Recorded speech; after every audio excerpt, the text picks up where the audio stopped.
Good evening, everyone. This evening's webinar is about vaping. Now, one or two people have asked why Smokers' Rights Group is discussing vaping, so let me quickly explain why. Forest is not and never has been pro-smoking. We believe in choice and personal responsibility.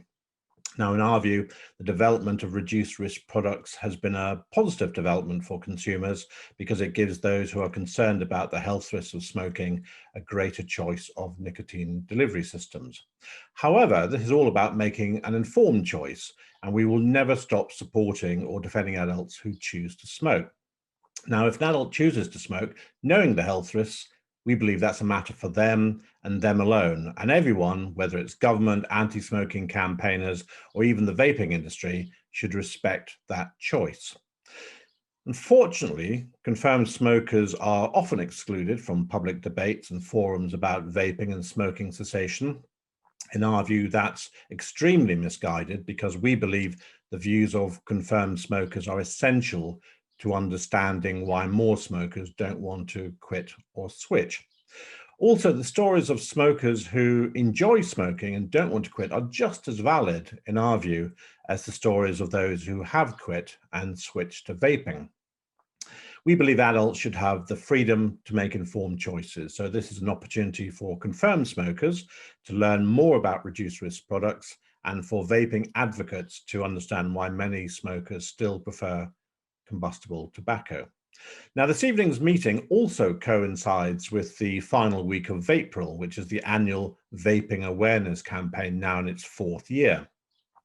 And that brings me to our first guest, John Dunne. Now, John is the co-founder and director general of the UK Vaping Industry Association, which was established in September 2016. He was appointed director general of the UKVIA in October 2020, and he is also the UKVIA's primary media spokesman. Before he began working for e-cigarette companies in 2012, John previously worked for Altria in America for over 12 years. He has subsequently held senior positions at some of the e-cigarette sector's leading firms, including e-liquid brands, where he was managing director until 2019. He has also advised industry analysts and financial institutions on the vaping industry, both in the UK and globally. So welcome, John. Now, first of all, tell us a bit about the UKVIA, what you do, what your aims and objectives are, and tell us a bit about Vapril and how that's been going. Okay, well, first of all, the UKVIA was set up just about 5 years ago. We do have all four tobacco companies are members of our organization, and we're fully inclusive. So we allow all interested parties to engage with us and also to join as members, so we don't exclude anybody. I think from the organization's goals, we're really here to spread a positive message on vaping, to dispel the misinformation that's out there. And that's one of the reasons why Vapril actually was born. As Simon said, we're now in our fourth year, 2 of those years being virtual, which has been a challenge. The program is now international with over 7 different countries running a Vapril program this year. And it's really about spreading the word. And as Simon said, you know, there's many different options out there for smokers, whether they choose to use tobacco products or other reduced risk products. And I think it's all about making sure that they have the right information, and it's based on fact and not on a moral high ground, as it were. So we're kind of here to represent those different opinions, as it were. Okay, now you've described your work as a passion project, and you've said that vaping was personally transformative for you, and that it finally gave you an effective way to end your smoking habit. Now, I hate the word journey, but can you give us an idea of your journey from being a smoker to becoming a vaping advocate? Well, I think for me, my choice was based on different factors. First of all, I enjoy smoking. I enjoy the smell of it, and I still do. I think for me, it was around the fact that both of my parents unfortunately passed away from smoking-related cancer, and I also had a young children at the time who were kind of badgering me to give up. So it was a case of more doing it for them rather than doing it because I felt that I didn't want to smoke anymore. So for me, it's a little different than most people's journey. When I started using vaping products, it was really at the infancy. So, when I came across vaping, there was, 2 cig-like products in the UK. There was no liquids, etc. And the devices were very primitive. But I found them very useful in kind of curbing that need for that hand-to-mouth relief that many smokers suffer from when they try to give up cold turkey. So I found it very helpful, as have 3.2 million people in the UK. So it kind of really is a personal journey for me, and it was the same way with the UKVIA. When I was approached to try and put this organization together, it really became a personal crusade for me to try and bring all of these voices together with very different opinions on the marketplace, and being able to make that work. Now, I've read that you started with disposable e-cigarettes and have since used a range of devices, and you now use nicotine-free products. That's interesting. Why nicotine-free products? I think for me now, just using nicotine-free products, it's just, I think, a reward for myself. Again, as I said earlier on, I never disliked smoking. I found it a very sociable occupation. And I think for me, using a nicotine liquid kind of reminds me a little bit of those days, but in a safer way, for instance. Now, do you think nicotine products are the way we might go? Because we know that the likes of Ash, even Mark Pawsey, who is chairman of the all-party parliamentary group on vaping that you're involved with, I've heard them say that the future is to get people off nicotine completely. They often say that vaping is just a stepping stone to complete abstinence from nicotine. Do you see that as well? I don't think I do. I think you'll always have 2 different subsets of vaping product users. You'll have those who are looking just as a safer alternative to smoking itself, but like to consume nicotine. And you have those users who are looking to wean themselves off nicotine for good. And they're 2 very different mindsets, I think. But if you look at nicotine, for instance, as a stimulant, it's very similar to caffeine. And you have people who go to Starbucks every day to get their caffeine intake. It's going to be the same way with e-cigarettes. You're going to have people who want to have their nicotine intake. Okay. Now, how important are the different flavors to vapors? We know there's talk in America about banning e-liquids, flavored e-liquids. So can you describe to the smokers in our audience why flavors are so important to vapors? I think from what I've seen over the years, I think they're extremely important. And one of the reasons why they're so important is because as you vape different products, you do become bored with the same flavor. So for instance, I know vapers who would try maybe a tobacco flavor in the morning. By midday, they're on a mint. And in the evening, they may want something more sweeter. So they may go with a pastry flavor or a fruit flavor. So it's very much a mood thing rather than anything else. And I think that's one of the advantages of moving from a combustible tobacco into a vaping, is that they have that range of choice that they don't have as a combustible smoker. The UK is generally recognised as being fairly liberal in terms of vaping regulations. Despite that, the number of vapers in the UK appears to have stalled and even begun to fall.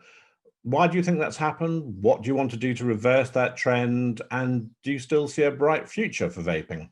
I think it's a huge challenge. The main push that we saw was around the EVALI situation in the US, where The CDC was extremely slow at coming out and highlighting that nicotine vaping products were not the cause of these mysterious lung diseases. Now we knew that earlier on, so we had that kicking in. You have huge amounts of money being pumped into not only an anti-smoking narrative, but also now an anti-vaping narrative, mostly stemming again from the US situation, and that's having a negative effect. So if you look at the numbers of people who now think that vaping is, as harmful as smoking, or in some cases even worse than smoking, is actually going the wrong way, that number is increasing.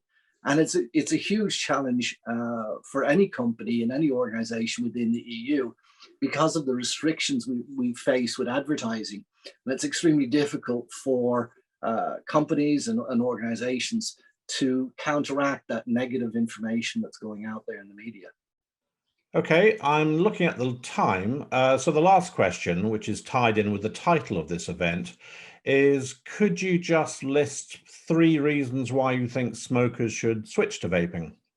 I think the biggest thing would be around their health. Vaping is far less harmful for them than smoking, and as Public Health England said, it's 95% less harmful. I think secondly, there is a financial aspect of it. Vaping, at least at the moment, is far cheaper than using combustible products, so there's a savings there. And I think even with things like health insurance, for instance, we've noticed that some health insurance companies are now starting to offer premiums at a lower level for people who vape versus those who use combustible products. So I think there's lots of different reasons why it would be good for somebody to switch over. Thanks, John. Now, our next panelist is Daniel Pryor. Daniel is head of programs at the Adam Smith Institute, one of the world's leading free market think tanks. He conducts original policy research, and his research interests include drug policy, sex work regulation, and lifestyle freedom. Daniel has written and contributed to multiple reports for the ASI, including 1 Million Years of Life, How Harm Reduction in Tobacco Policy Can Save Lives, and Up in Smoke, Unlocking Harm Reduction. So a very warm welcome, Daniel. Now, you're a former smoker, but you're younger than our other panelists. So why did you start smoking? When did you quit? And what's the appeal of vaping? Sure. So I started smoking actually the second that I turned of legal age, and made a very conscious decision because I always wanted to try nicotine and enjoyed the habit. Turns out I thought it was fantastic. Really enjoyed it, and I continued until second year of university, where I was still enjoying it. Wasn't really thinking too much about the long-term health effects, and then tried an e-cigarette.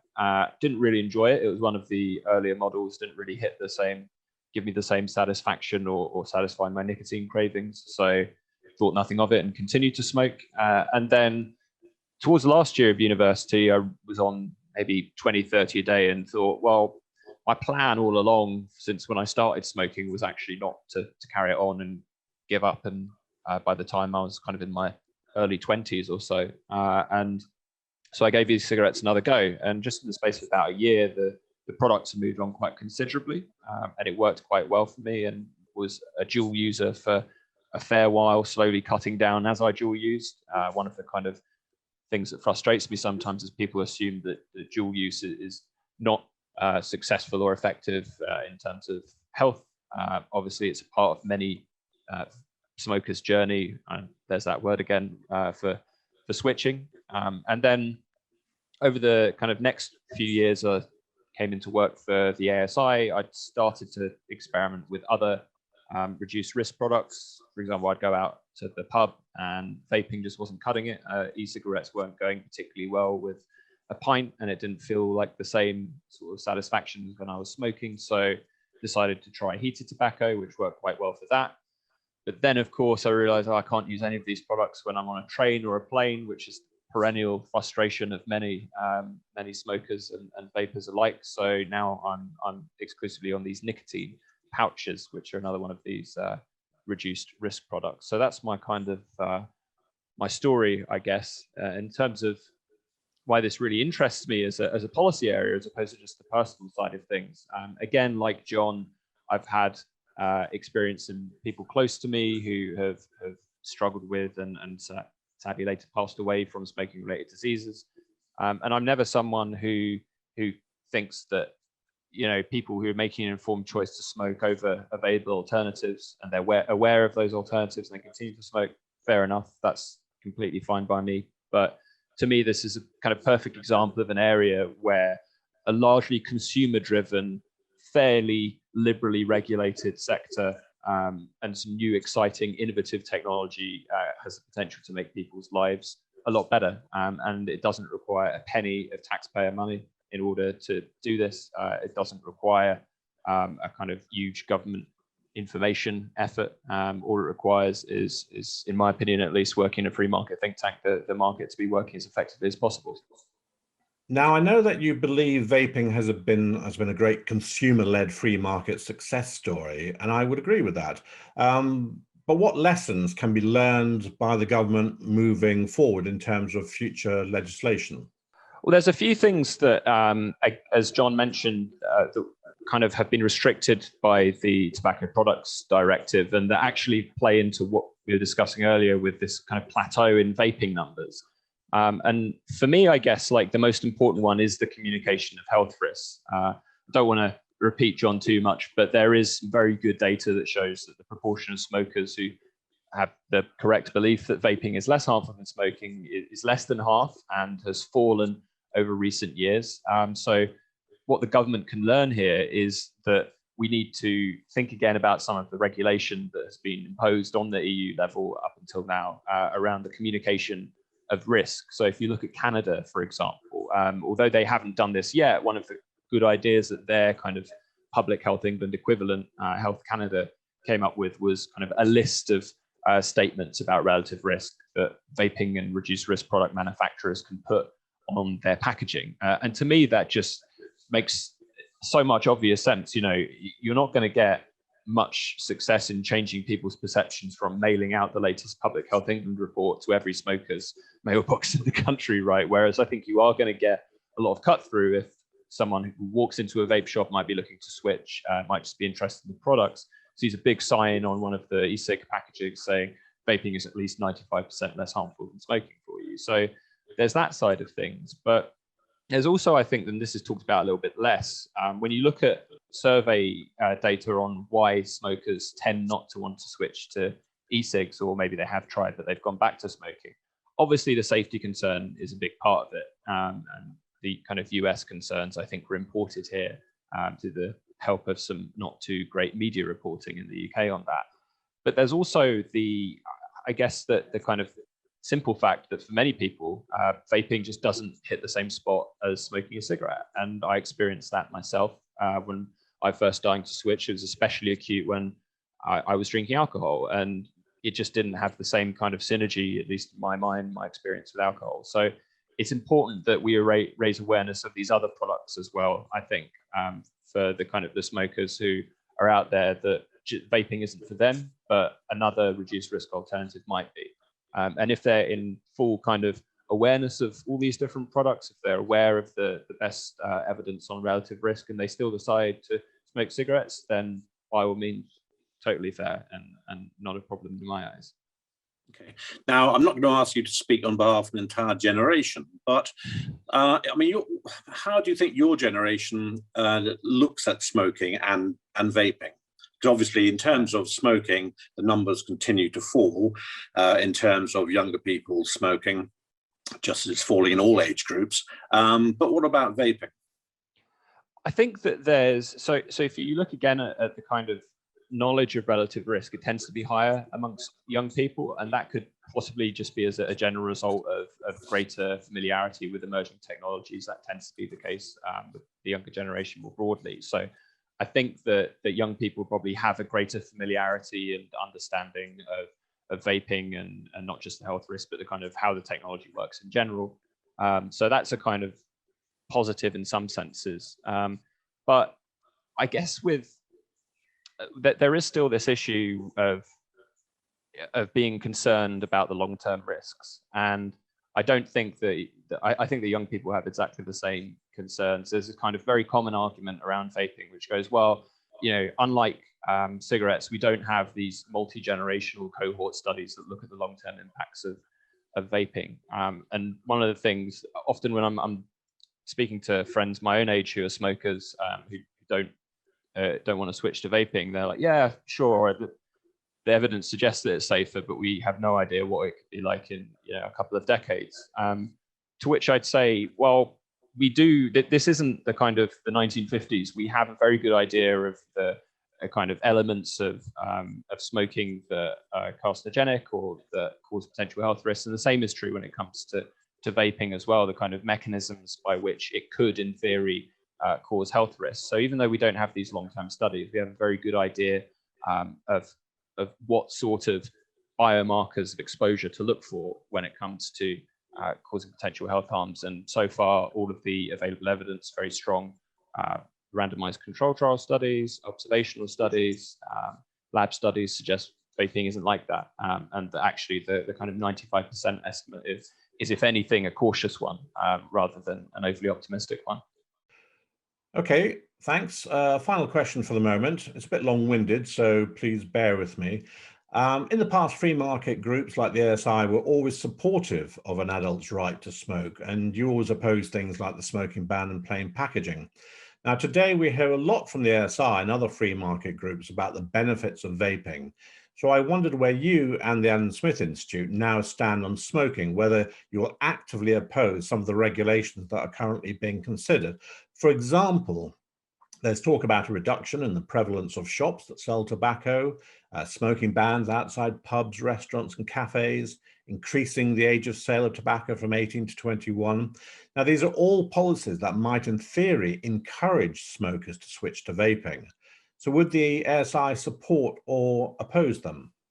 We'd oppose them. So there's the kind of, for me at least, there's a carrot versus stick approach here. And there's more generally, you know, an adult's right to choose. And I mean, in the first paper that I wrote about vaping more broadly for the ASI, I very kind of substantially made the point that things like plain packaging, the evidence still suggests that it doesn't work. That most kind of anti-smoking policies, there's very little evidence they have any effect on the smoking rate.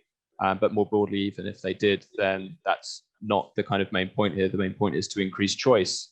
And it may be, and I think it is, that a lot of individual smokers do have a preference for maintaining a nicotine habit whilst incurring less health risks to themselves. And I think that's why vaping is important as a part of that kind of individual choice view. But yeah, certainly there's kind of the two arguments, the more general liberal argument that, well, you know, people should be free to choose regardless. This isn't a case where there's many externalities caused by smokers, and therefore that there's a good reason to restrict behavior.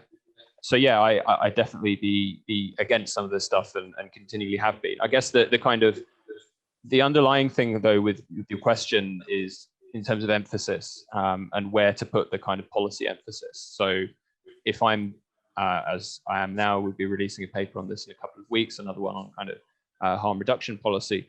If I'm deciding to write a paper or to write an op-ed, for example, is the kind of cause of individual freedom best served by me writing about something where I don't think there's likely to be much change, like plain packaging, for example? Just to take an example, I'm pessimistic, sadly, that there is going to be a reversal, at least in some of the anti-smoking policies that have already passed. If someone asks me, and in the right circumstance or where it's being discussed, I'll certainly say that I'm opposed to it. But in terms of where I think we're likely to make the most positive impact in terms of expanding consumer choice and freedom, I think that's why I'm primarily focused on the tobacco harm reduction. No, that's fine, Dan. Thank you very much. Now let's move smartly on to Joe Dunn. Joe, thank you very much for joining us this evening. Joe is the spokesman for Respect Vapers, which is a new grassroots initiative set up last year. The group aims to give a voice to Ireland's 200,000 vapers and to show how vaping is transforming people's lives. Prior to that, Joe was spokesman for Vape Business Ireland, which is Ireland's largest vaping trade association, and he's also director of a vape business in Ireland. Joe, first of all, can you explain how you came to run a vape store and what your experience of that was? Because I think the retail side is quite interesting. Yes, well, to be honest with you, I actually got into the business by chance. Back in 2011, a friend of mine had set up VIP in the UK and had said he'd set it up. It was going well. It was a good business. No one knew too much about it. And as John rightly said earlier, all we were selling back then was sort of cigarettes in a blister pack and hoping that they were going to stay on track for a long time. And then we just grew from there, Simon. You know, we sort of opened a store, then opened another store. Listen, it was great at the start. Like anything, everything's good at the start from a business point of view. Then there was obviously worries came around 2014 when there was talk of vaping possibly getting banned, and then the TPD directive was to come out. And in fairness, okay, there's some parts of TPD we didn't particularly like, but overall it wasn't as bad as we first expected because we thought it was going to be gone altogether. TPD came in. As I said, we opened a few more stores, closed a few, opened a few. You know, from like any business, testing and trying things. New products became better, innovation became better, technology became better. And I think the products just became overall better for people who had tried maybe a cigarette and obviously thought it was horrific and then found a really good device over the years where, as I said, technology became more advanced. As you said, then I was involved in one or two of the trade associations here through the business, which would have been firstly with the UKVIA, which was the Independent Vape Vendors Association, and then Vape Business Ireland for a while. Again, as a spokesperson for them. Again, like John is doing in the UK and like we've had here all the time, to be honest with you, I wish my business was in the UK. I know some people think the UK are fairly strict when it comes to vaping, but I tell you, want to come over here and live with what we have and the Irish government, to be honest. But so basically last year, Simon, between feedback from consumers and feedback in general from people I was talking in the industry, there was a general consensus that, probably similar to yourself, that for smokers, is that no one was really listening to the vapers. Yes, they were listening to the industry. Yes, they were listening to the businesses about TPD or regulations or, you know, advertising and everything else that comes with the whole sector. But was anybody listening to the people who vaped?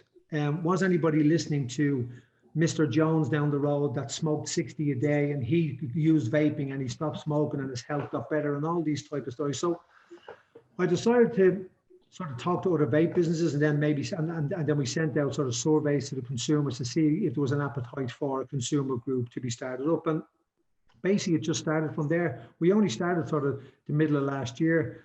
And I suppose two of the main reasons are, Simon, is that like the Irish health, we have a health committee here. Obviously they were meant to sit last October. Obviously COVID has stopped everything.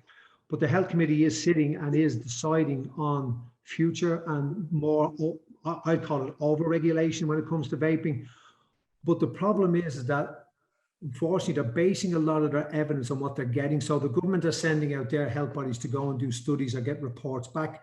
The problem is, and I've had 2 or 3 in November last year and January this year from ash.ie and from the HSE. And to be honest with you, it's basically just regurgitating the fake stories that are out there in regards to Ivali, in regards to Professor Glantz and all these other sort of extreme studies which are taking the extremities of vaping and making them sensational for media, really.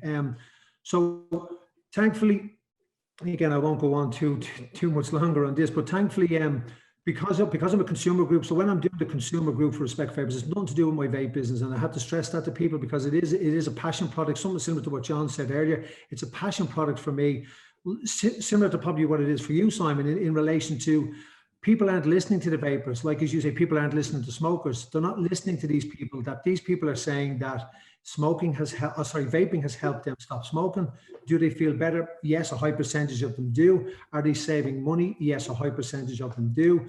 Do flavors help? Yes, they do. And as John said earlier, I was only talking to a doctor there a few weeks ago, and seemingly he was explaining to me that scientifically when you stop smoking, your taste buds and sense of smell and taste obviously become better. And what happens is if you're a tobacco smoker and you go to vape tobacco liquid, when your sense of taste and smell and different things come back, you actually come to dislike the taste of tobacco.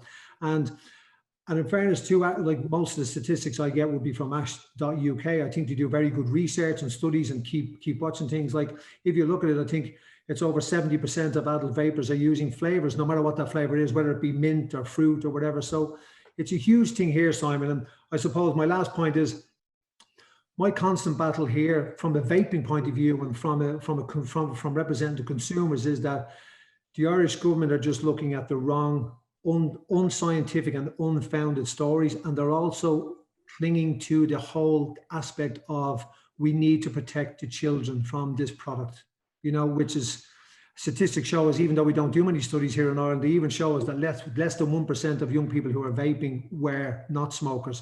So 99% of any kids who are vaping were actually smoking before or continually are. Okay. Another question I wanted to ask, and you can look at this from a consumer or a retailer perspective, is this: when some confirmed smokers are asked why they won't switch to vaping, they say it's actually quite confusing. So do you perhaps think there's almost too much choice for the consumer? There are so many flavors, so many devices. It really is quite confusing for many consumers. How do you think the vaping industry should address this moving forward? Yes, I think you're right, Simon. I think there's a whole issue around the whole commercial side of it. When you look at flavors, like companies are just producing flavors just to bring them out, like anything. Like let's think of the next flavor and the next flavor and the next flavor. Where if you analysed every flavor in the UK, I'm pretty sure you would probably come up with a top 10, which is probably account for 90% of the people that are using it. You know, I think these sort of I don't know, these pucked up flavors are something that's not really needed. And sometimes listen, like anything in life, sometimes too much choice just causes confusion in the brain. I also think hardware manufacturers, do they bring out too many devices? Yes, 1,000,000%. I think there's a new device.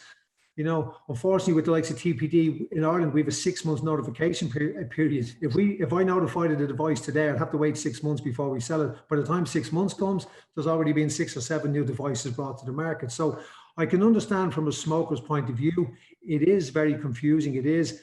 I would also say that it also depends where you're going to buy it. You know, if a smoker is seriously considering vaping, you know, my first thing would be to go into a dedicated specialist vape shop. You know, there's no point in going into, I don't know, we've Tesco or Sainsbury's or an Asda, you know, and going to some 19-year-old who's behind the counter and you're asking him to give you some information about a vaping device, because you may as well just take a lucky pick, really, you know. So I do think specialist vape shops have a position in the industry and with smokers in order to advise the smoker what's best for them and sort of talk them through the bit of confusion. Okay, that's great. Thank you very much. We'll come back to you later, Joe. Moving on to Judy Gibson. Judy is an associate of the New Nicotine Alliance. Her diverse career includes WRAF aircraft mechanic, detective sergeant, and over 30 years in artiste management and theatrical PR and marketing. Judy has been vaping since 2012. She finally became an ex-smoker in 2014, and today she is a passionate advocate of reduced risk nicotine products.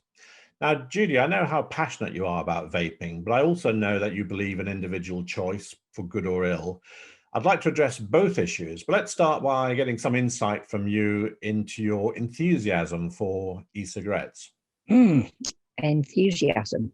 Well, there's personal enthusiasm because, you know, I really like them. Admittedly, I didn't really, as somebody mentioned earlier, when they first came on the scene, they were very basic, and frankly, they were not satisfying. And it wasn't until the birth of what we would call sub-ohm vaping, I mean, something that literally worked, that I finally made the switch. But it took quite a long time. And when I say, you said 2 years, and I probably told you that, but it could well have been 3. I mean, interestingly, my son, who's now 40, hated me for using vaping, mainly because nobody else did. You know, it was really a matter of, I have not seen anybody who does it, therefore you're a freak, which is what it looked like.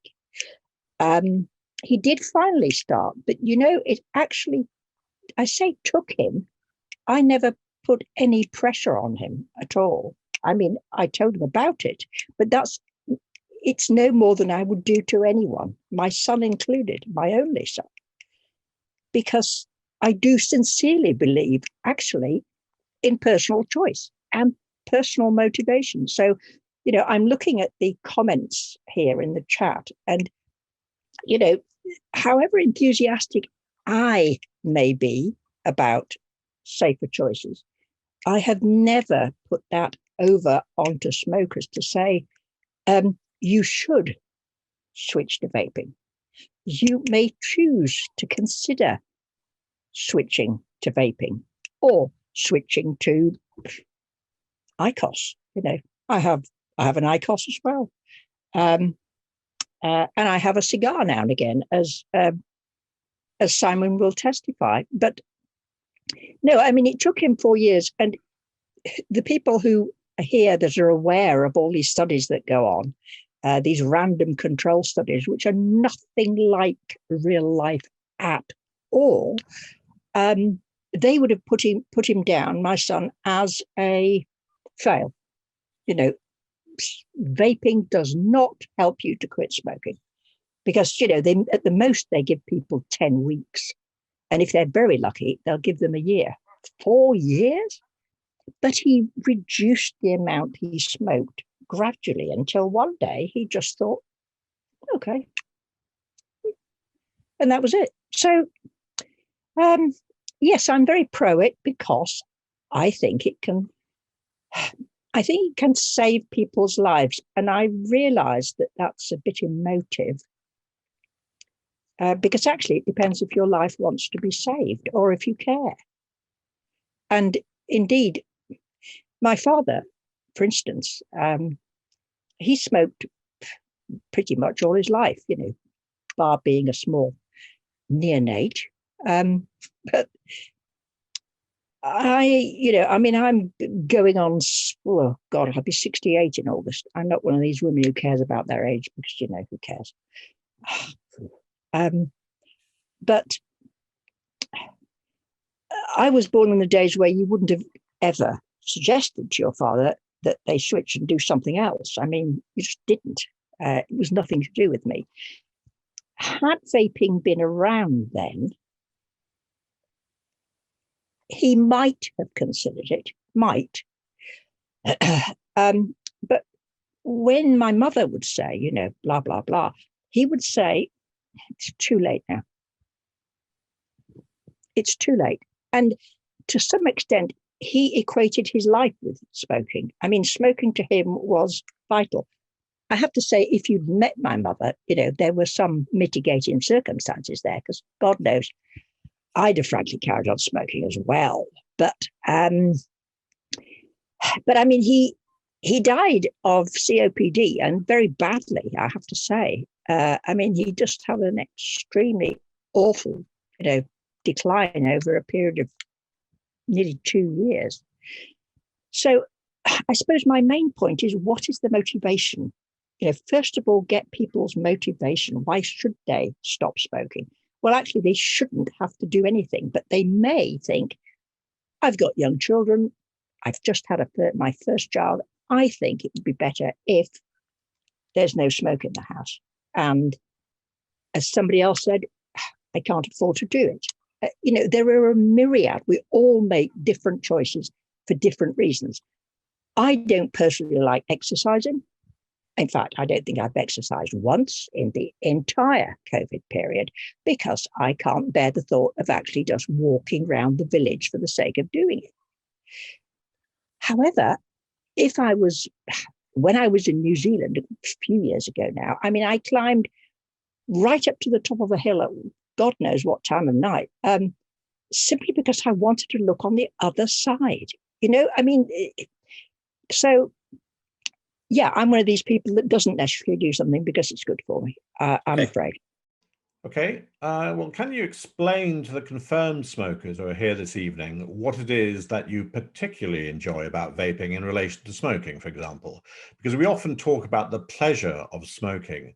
Now, it's something that doesn't get discussed much these days, and I do rather feel that discussion about vaping focuses on vaping purely as a quit smoking aid that almost puts it in the same bracket as nicotine patches and gum. And to me, people should be speaking much more about the pleasure of vaping. So can you explain to people who have never vaped and are perhaps rather cynical about it, why do you enjoy vaping as much as you do?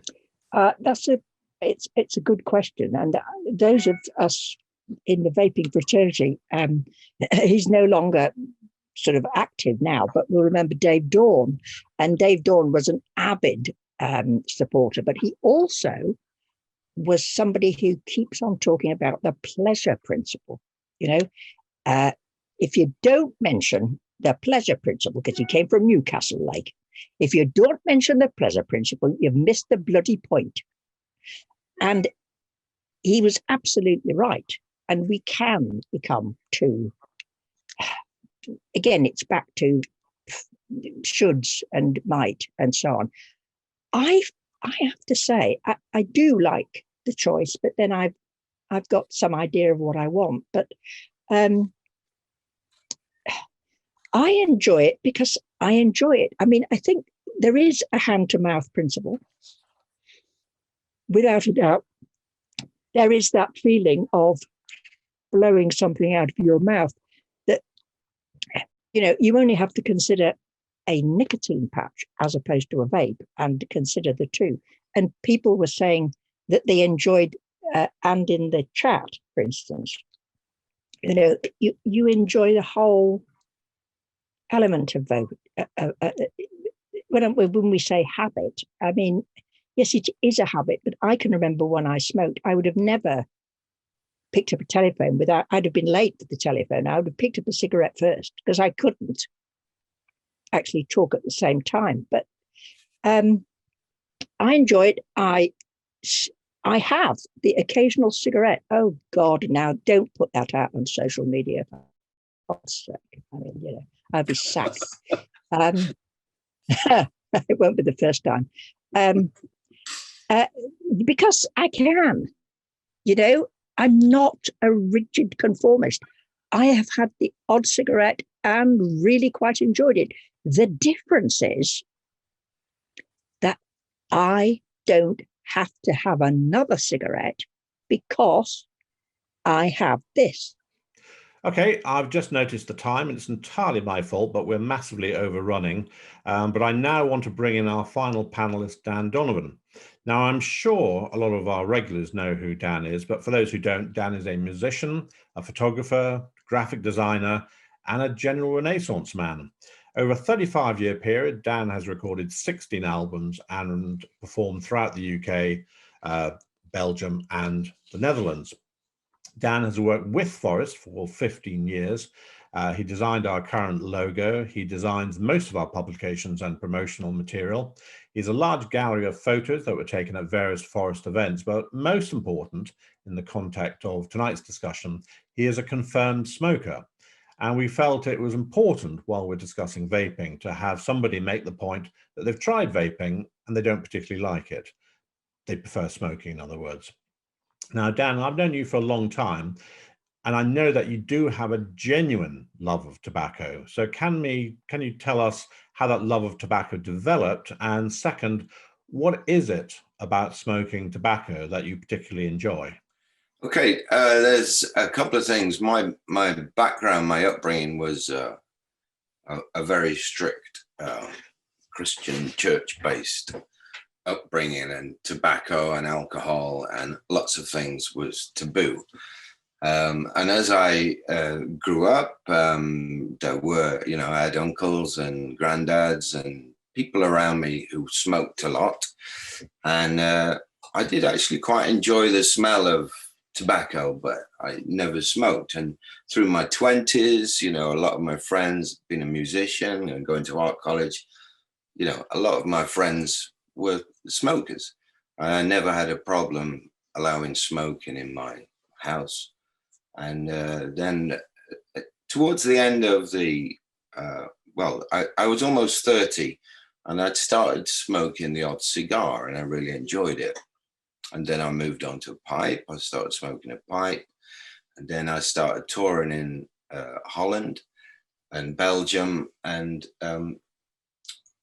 people over there in the circles I was in all smoked hand rolling tobacco. And I actually really liked the smell of hand rolling tobacco. And it was around that period in my early 30s. I must have been 31 or 2 or something. I actually started buying hand rolling tobacco. And that's my story of how I started smoking. I never really got into straight cigarettes, never really enjoyed them, didn't like the taste. But pure tobacco, like hand rolling, I just love the aroma of it. And with a whiskey or a nice strong coffee in the morning, I can't think of anything better to start the day, really. And then you wind down in the evening, and I've been smoking all day anyway, but to sit down with a glass of whiskey and have a cigarette, I just find it's very therapeutic. And the whole experience of smoking is about the aroma. From the moment you open your pouch of tobacco and that fresh tobacco smell right through to burning it, and just the whole experience of rolling. And I just find it does chill me quite a lot. Now, David Hockney has said that smoking is good for his mental health. I know you've said the same thing. So can you explain what you mean by that, and how does smoking help you personally in terms of your mental health?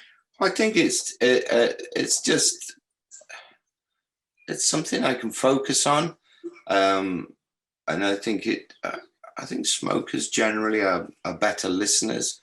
So in conversation, people aren't constantly interrupting each other. Everyone smoking, and they're quite chilled and give time for each other. And I think that is all part of, having a good, balanced mental health, really. You are obviously aware of the serious health risks associated with smoking. Does that not bother you, or do you believe the benefits of smoking to you personally outweigh those risks? It gets to a point where, if you're blasted with sort of negative messages, I mean, this is constantly, everywhere we go, it's not just no smoking signs, although they are everywhere. It's don't do this, don't do that, restriction on this, and, don't walk your dog here. And, that's the culture we seem to have arrived at. And, to a point, no one looks at the 30 mile an hour speed limit. They look for the speed bumps. That's the only reason they slow down. We don't respond well to being constantly told. As far as health risks, I've got a smoker's chesty cough constantly. And, but my granddad, he smoked these fellas, Woodbines, and he died probably in his mid-70s, I think, of kidney failure. My dad died when he was 38, and he wasn't a smoker. He had a cancer. So, what are the health risks? I mean, the fact that, if I'm filling an insurance form out and I have to say I'm a smoker and I know I'm going to be penalized for it, it's like saying, well, everyone's going to die. That's what this insurance is about, isn't it? It just doesn't make sense to me. So the health risks, yeah, I see it. And I know people have suffered as a result of smoking, but there's a lot of people, just live long lives and they smoke. I know you've tried vaping. So can you tell us a bit about your experience of vaping? And in a minute, we'll move on to heated tobacco, which I know you've tried as well. Yeah, I think when the smoking ban started really coming into play, I just thought, oh, that might be quite nice to have a smoking alternative in a bar or on the train or, places that you couldn't smoke generally. But I just didn't get on with it. It wasn't, you know, like I say, that you know, opening a pack of tobacco and that aroma, and then the papers, and you know, I wasn't getting any of that, and the taste of tobacco and the aroma. Vaping it just felt like, you know, it made me cough. Actually, it gave me an irritating throat cough, and I just thought, I don't want to continue with this, because I just wasn't really taking much pleasure in it. And then, of course, there was restrictions on where you could vape. Just seemed like pointless in me pursuing this. But you've now tried heated tobacco, specifically IQOS, in the last few days.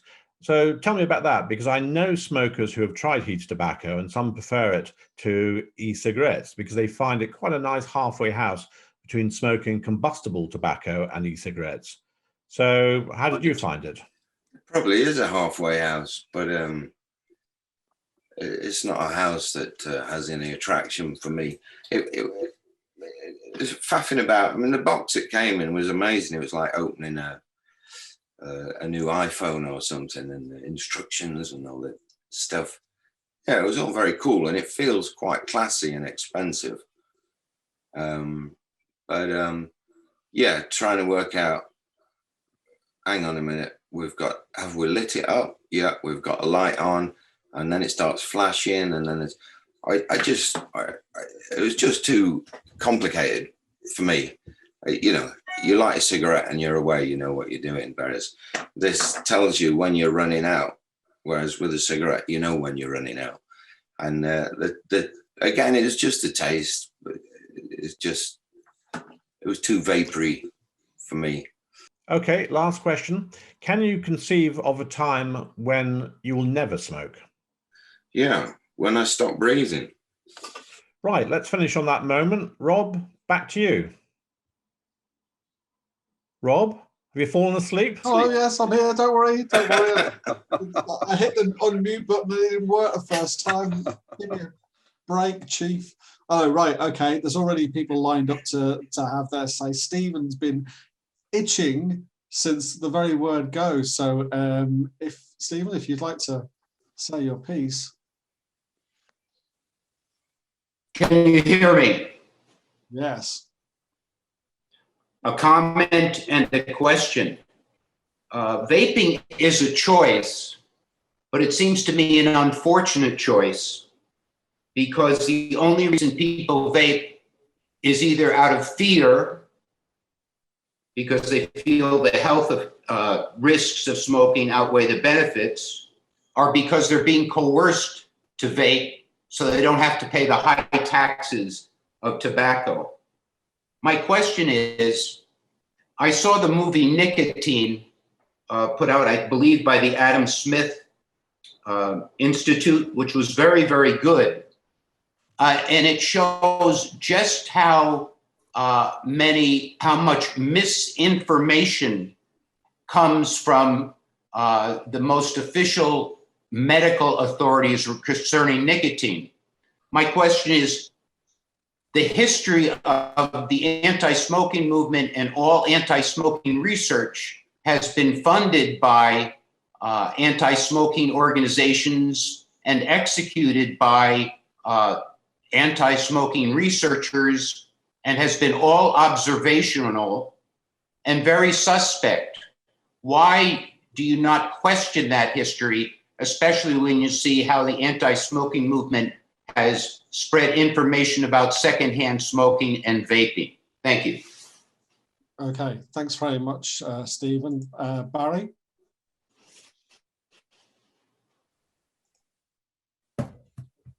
Okay, I was listening carefully to what Dan Donovan was talking about, and we were talking about, okay, the vaping and the smoking.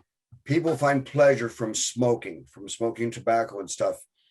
Personally, when I get up in the morning, I go through my routine. I almost act like a robot. I cannot start the day without a couple of cups of coffee and 3 cigarettes. I can't.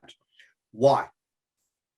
Because we're not talking about the pleasure. We're not talking about waking up. We're not talking about, I don't know, whatever. Smoking is also a tool.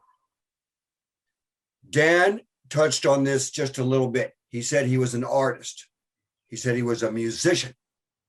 A lot of smokers in those areas. Me personally, I went through acting school many years ago. I don't do acting so much anymore, but I'm also do a little bit of performing. And there have been times, you know, just like a musician or even an artist, where you need that tool. I've, you know, sat and I've tried to rehearse and do things like this. This is just me. This is just a little example here.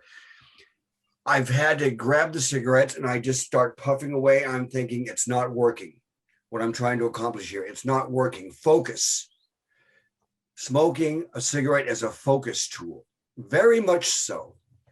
And when I look around at society nowadays, how people just, you know, whine and complain about being triggered, I just think it's because you don't have any focus anymore. And I think, you know, the reduction in smoking a cigarette has actually done that to people. They've turned themselves into wimps almost. I could say that too. As far as vaping goes, I do both. Why? I've covered this a couple of months ago. We got a new car. Wife said, no smoking in the car. Vaping, not a problem. I make deliveries every day.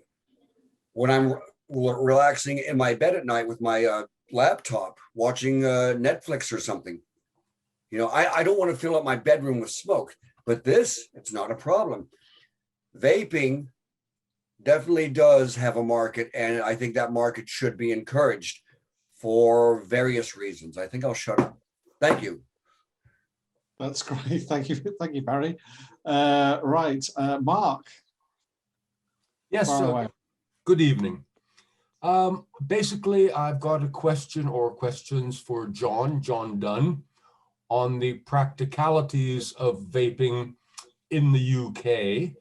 I both vape and smoke, but my experience recently has been that various very large and sanctimonious American companies are making vaping more difficult, in that PayPal apparently has stopped accepting payments for vaping products, and also several of the large American or international delivery companies such as Federal Express and DHL, and I'm not sure what others, have stopped accepting vaping products for shipment.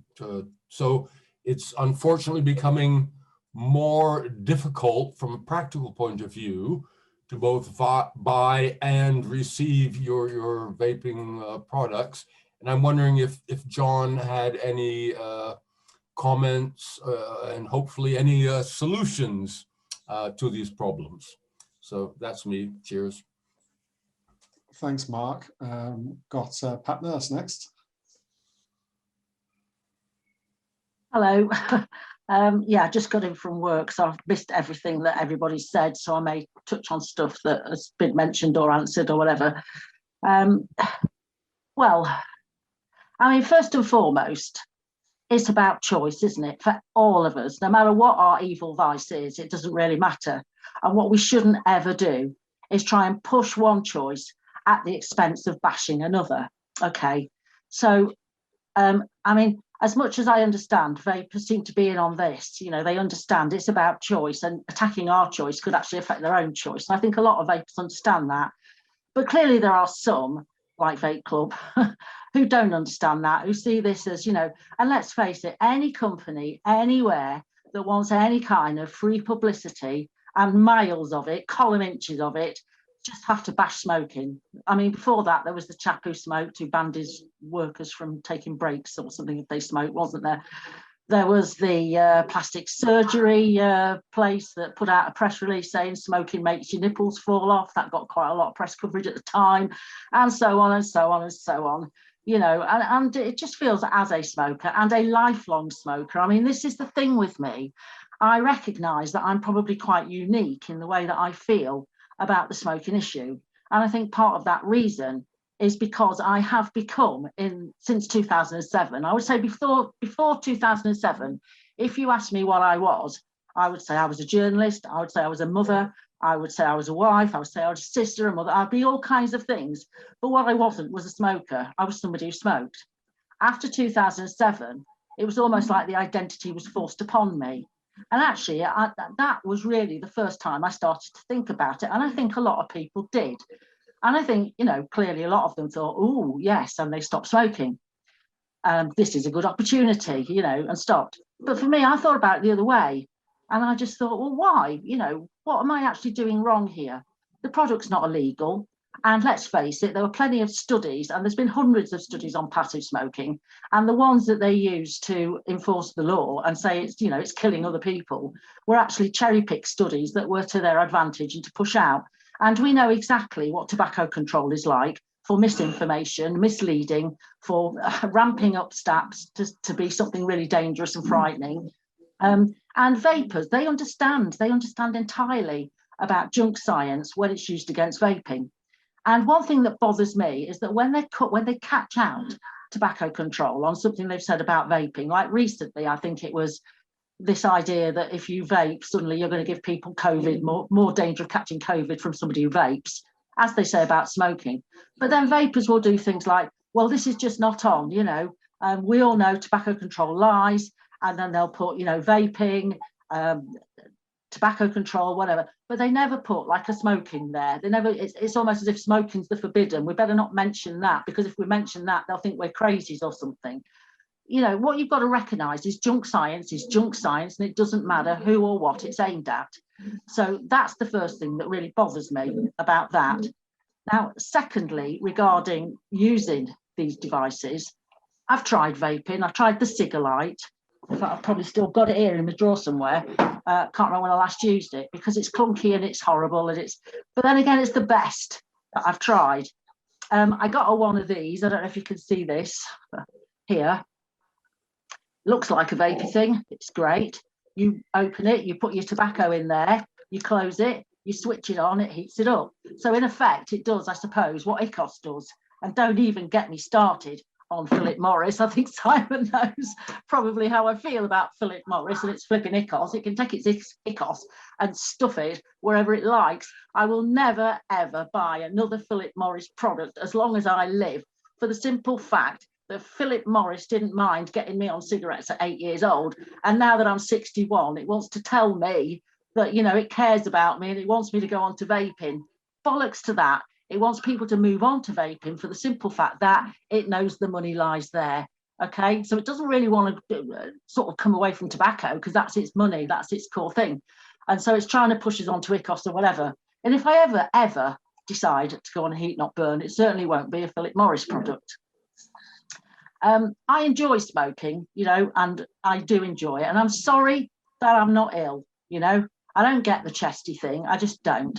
I did get asthma about, gosh, I don't know, 20 years ago. And actually, when I went to my doctor, I said, oh, I suppose it's smoking. And then remarkably, he said, no. Actually, he said, if you were going to get asthma, you would have got it a long time before now if it was smoking that was causing it. And actually what it put it down to was the expansion of my city and actually the extra traffic. And believe me, it was horrendous. My husband was trying to walk up the hill home one day and he had to stop and throw up because the traffic fumes were so bad. And this was what my doctor had said my asthma was. There's all sorts of dangers. Alcohol, you know, well, we all know it. Why I'm preaching to the converted here, of course we all know, you know, but we're grown-ups, we know. I knew at 8 years old that smoking was harmful to me, you know, and what's amazing, you know, it's as if they treat us all stupid, as if, you know, we don't know that smoking can be harmful. And that is the key word. It can be. It can be. And I think it depends what you smoke and how much of it you smoke. Chappie there was saying, and I completely... I want to get a few other people in, if that's all right. I just wanted to say, this idea that you've got to get up in the morning and have 3 cigarettes with a coffee before you can start a day, that's just not me. In fact, the last thing I want when I get up in the morning is a cigarette. What I want more than anything is 3 cups of tea. When I've had 3 cups of tea, I've had something to eat, and I've sorted out my list of what I'm going to do for the day. 3 hours have gone past. I think, oh, I think it's time for a cigarette now. Then I have my first. Anyway, I'll shut up. Thanks, Pat. Right, I'm going to ask people to be a bit briefer now, because we're way over time as it is. So, Marcus. Yes, thanks, Rob. Cheers. I mean, firstly on the health thing, there is, it doesn't help the anti-smoking cause when they lie about stuff or when they can't prove the things that they assert. So I'll try to be as brief as I can. So a simple example of something that we know can be a smoking-related disease, which can be caused by other things, is COPD. We know that because there's a lot of science to back it up. There's an epidemiological link between lung cancer and smoking, but it's only an epidemiological link. They've spent nearly 70 years trying to find the causal link, and they can't find it. At some point, they've got to start asking themselves, if they can't find it, is there really one? So we all know, those of us who understand science, but especially understand what the real risks may be. So if you take that and you accept it as a risk, then that's not a reason to move to vaping, because it's a question of pleasure versus risk. And one of the reasons I've never fully switched to vaping, in fact, I hardly vape at all, is because I have never yet found a vaping product that replicates a cigarette or a cigar.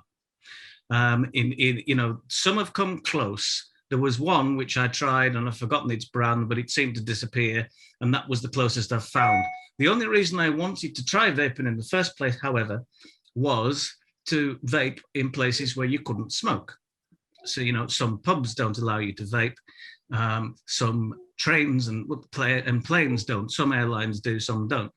In fact, I had a bizarre experience. I know you said keep it short. I had a bizarre experience where I went out to Thailand on Royal Thai Silk, and I could vape on the way out, but not on the way back because it was a different kind of plane. Explain that one to me. I don't know. 747s are fine. Airbuses aren't for some reason. What my question really was about was how are we going to be able to come up with something that really does replicate the taste and feel of a cigarette and or cigar, because that is a major thing, because pleasure is a major feature in it. It's like I put in the chat before, it's like good wine and good food, as much as anything else.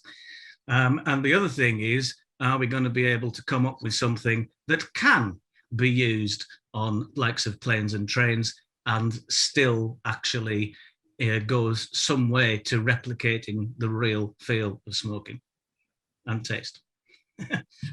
Great. Okay, thanks very much. I'm just going to take Paul now, and then I'll go back to the panel. Yes, good evening, everybody. I participated in meetings. That's my third meeting, I think. I'm the president of the Pipe Club of Lebanon for the last 20 years. And I'm going to talk about or address vaping very briefly and why I tried vaping, but it didn't really catch up with me. I think it's mostly a question of natural versus synthetic, or it's a matter of tactile feeling. I mean, I'm holding my pipe and it's wood, it's burn, it's briar. And the tobacco, when you see how it's done, I've been to Samuel Gawith in Kendal in the UK, and the way they do the tobacco, it's mostly natural. It's a natural product. And as Dan Donovan said, when you're holding your vaping machine and it has all these screens and buttons and dials and whatever, I think we're tired of screens. And when I'm putting fire, on my pipe, on my bowl, I have the natural elements. I have fire, I have wood, I have plants. So I don't know if vaping is giving me this distancing from too much technology. Maybe we live too much with screens, too much with electronic equipment. You have to put the vaping machine, it comes with a USB, you have to do this and that, you have to recharge it. Why should I do this? So until vaping becomes something maybe that looks, I don't know about the chemicals in vaping, they could be natural, But to me, when I'm vaping, and I tried a few times, it's vapor. It could be nice. It has beautiful aroma, but it doesn't match the feeling of, the tactile feeling of having wood and plants and these things together. That's it. Thank you. Brilliant. Thank you very much, Paul. I'm just going to quickly check in my 2 penneth worth. First one, but it's been raised already, I suppose, is about the effect of pubs banning vaping. I mean, my local in London, before I moved up to Scotland, was run by a very avid smoker and vapor, but he had to stop people from vaping indoors because the customers who were eating were complaining about it, especially people who were using quite strong flavors or blowing clouds. So how is that fact that you don't have that advantage affected the uptake of vaping? And just picking up on something that Daniel said about putting, vaping is safer on vaping products. Well, instead of all those no health messages, how about putting vaping is safer on cigarette packets instead? Would that be a better idea that might lead people towards vaping and counter some of these negative messages? Right. Rob, can I quickly jump in? Mark Butcher is an IQOS user, and I was hoping he might say something about it. Mark, tell us something about IQOS, because I met you probably about 6 years ago, and you were the first person I'd come across who was using IQOS in Switzerland, and I was impressed by how enthusiastic you were about it. Yes, I've been on IQOS now, as you say, well, for 6 odd years, if not a bit longer, because Switzerland, because Philip Morris is in Switzerland and they developed it in Switzerland, so it was one of the first countries they brought it out in. So I've been on it for a number of years now, and for me, it was a very satisfying change from, it remained satisfying when I gave up cigarettes, and I switched almost immediately. I didn't really dual use. I took on IQOS and ran with it. And one of the advantages for me is, well, certainly the health. I certainly do feel better because of it. My wife says I'm not having a morning smoker's cough anymore. I certainly feel better, but also, even if you're not supposed to be vaping in a bar, you can sort of get away with it because it doesn't produce a lot of smoke or vapor, and it's not very smelly unless you happen to be very close. So the person you might be sitting with knows you're doing it, but the people on the nearby table probably don't unless they see you actually doing it.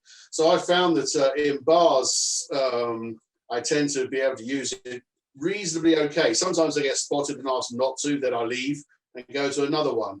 But on the whole, I find it very satisfying. I find it a good alternative to cigarettes, and I'm really pleased for myself how it's went. I did try vaping. At the time, I found the machines at the time very complicated. However, I will say that was 6 years ago. I know they've changed a lot in the meantime. But I'm starting with my IQOS. I always got 3 of them going at any one time. I get through about 2 packs of heat sticks a day with it. And I smoke actually because I've actually put a lot of friends onto the IQOS as well. I know a lot of people are now using it because of me. And we always have one thing, I don't know whether this is good or bad, but we smoke more with it because you can smoke them so much easier and everywhere. So I'm smoking 50% more IQOS than I ever was cigarettes. I mean, like I said, I'm going through two packs of 20 a day, which might be a bit of a disadvantage with it. But I'm a full convert onto the IQOS, and I mean, maybe let's say another heated tobacco product might come out, which I might give it a go. But frankly, I find it easy, satisfying, and like I say, I can use it in bars. Great, thank you very much, Rob. Back to you. Oh no! Well, it's for you to go back to the panel now and just get some final comments. Do you think? Okay. Well, let's start with Daniel. So Stephen's question, he mentioned. So we didn't do the "You Don't Know Nicotine" film. I wish we did. It's an excellent film. But just to agree with Stephen on widespread misperceptions about nicotine and its health harms, there's actually some good evidence around GPs in the UK specifically. Rating nicotine as one of the top 3 most harmful constituents of cigarettes, which is just flat out nonsense. And the fact that GPs have that level of misperception is extremely worrying when it comes to trying to promote like broader attitudes towards vaping and things like that. Barry's mentioned about smoking being a kind of a tool for him. And I know when I did my university essays, I had a big mug of coffee and a 20 deck of cigarettes next to me, and I would not have been able to write them without them. So I totally get that. For me now, what I do is I pop in one of these nicotine pouches when I'm sitting down to write something. And sometimes I sit outside while I'm doing it to kind of replicate the smoking ritual. It's not quite the same, but there's a lot of value in that in terms of productivity as well. So I get the appeal of that. Pat mentioned about the kind of vaping causes COVID junk science, amongst other things. That really frustrated me when it came out. There's a lot of UK media reporting that vaping is going to spread COVID. It's basically nonsense. The study itself actually did compare vaping to the increasing risk from other activities like talking. They suggested that vaping increased the risk of COVID transmission by around 1% compared to talking, which is around 176% increase, or coughing a little bit, which is a 260% increase in risk. So the reporting, I think, is also an issue, as well as some of the underlying studies that come around with these junk science things. And Pat also mentioned about the kind of point that a lot of public health people tend to treat smokers like they're stupid and they don't know that smoking is harmful. Again, that completely agree. As early as the 1980s in the US, smokers actually overestimated the established increase in risk to lung cancer and to COPD. That's unlikely to have changed with even more anti-tobacco and tobacco control messaging that's come out since. And the other two were Marcus asking, how can we come up with something that replicates smoking properly? For me, one of the important things here is you need to create an environment where you can innovate for new kind of reduced risk products. And part of that involves having some sort of regulatory certainty. If you're producing a new product that's trying to replicate smoking better, you need to know the sort of criteria that you're going to be able to meet if you want to bring that to market. We don't really have that in the UK right now. There's been experiments in the past with carbon-tipped cigarettes that are kind of similar to the IQOS in heated tobacco. They use heating rather than combustion. They didn't work when they were first brought out, but I know there's new efforts to try and bring them out, and they're supposed to kind of replicate the smoking experience a little bit more closely with actually lighting it with a lighter, etc. And the final one, and I'll finish up after this, Rob mentioned, wouldn't it be even better if we had kind of vaping is less harmful than smoking messages on cigarette packets? Completely agree. I think that's a fantastic way of communicating it. And it also leaves you without being open to the, by promoting vaping, you're encouraging people to vape nonsense that a lot of people tend to come up with. This is pretty much ironclad. You're just targeting it at smokers, no one else. No one else is picking up a cigarette packet, right? So yeah, I think that's an important part of communicating relative risk, but I'll leave it there. John, is there anything you want to respond to? Yeah, I think there was a couple of questions actually posed with regards to shipping issues in the US. Unfortunately, I think the US is struggling with implementing its regulations at the moment, and unfortunately, they're transposing a lot of the tobacco regulations onto vaping products, and they're quickly learning that doesn't work. We've gone through that process, 4 or 5 years ago with the implementation of the TPD. So I think that's going to be an ongoing thing. I think tonight's talk really highlights the fact that no single product is right for everybody. If you choose to continue to smoke and that's what you're comfortable with, that's great. If you choose to use an IQOS or vaping or snus or any of the other forms of nicotine consumption, again, that's a great thing. I think what's important here is that consenting adults have a choice to do what works best for them. So I think we all have our own favorites, as it were, but I don't think that anybody should be forced into doing one or the other. Brilliant. Thank you very much, John. Joe, have you got any final thoughts you want to share?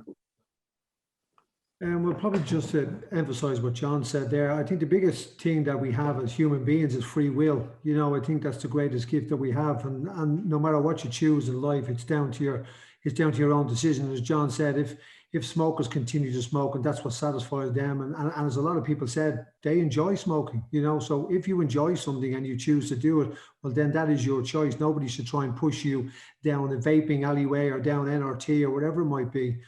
My biggest thing, I suppose, and this has nothing to do with smokers, it's to do with smoking in general. It's not even an issue. It's just governments in general. They spend so much money on addressing, say, cure or illness after the fact, where I think if smokers were given proper supports and more money was put into, you know, into counselling or stop smoking services, not into vaping, not just vaping, I mean NRT, prescription medicine, wherever that might be, because there's still, you know, statistics will tell us that at least 40 to 50% of smokers will attempt to quit in any given year. And I think governments fall down where huge money is spent on the aftercare of illness when it comes to smoking, where I think some of that money should be pumped into helping smokers who do want to quit, but maybe vaping is not an option for them. But I think the talk was very good. I think everyone's points were great. And just to reiterate, I do believe that everybody has the choice to do what they wish.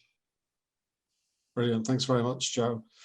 Judy, your final thoughts. I was merely saying that I actually agree with all the panelists' comments regarding free choice. There was a point that I made in the chat, though, just because I think it's sort of important, which is people have said that they tried vaping and they didn't like it, and I think it's really important because I'm aware now of the choices that are available. You find an independent vape shop. And actually, if you find, I mean, it's worth actually even looking at reviews, frankly, because not all are as independent as others.